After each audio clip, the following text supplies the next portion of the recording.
Hello everyone, in this video I will show you how to select a data range in Google Sheet chart. So let's begin.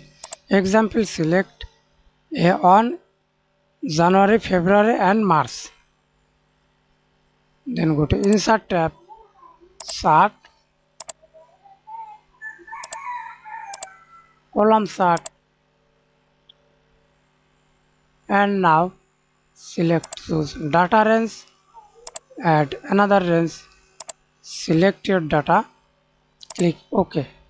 And now see this combined range vertically, horizontally, switch rows and column,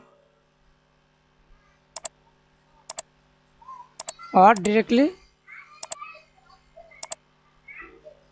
again click chart type, shows column chart again. Now see this automatically update to this column chart. Thanks for watching. Please like, comment, share and subscribe to my channel.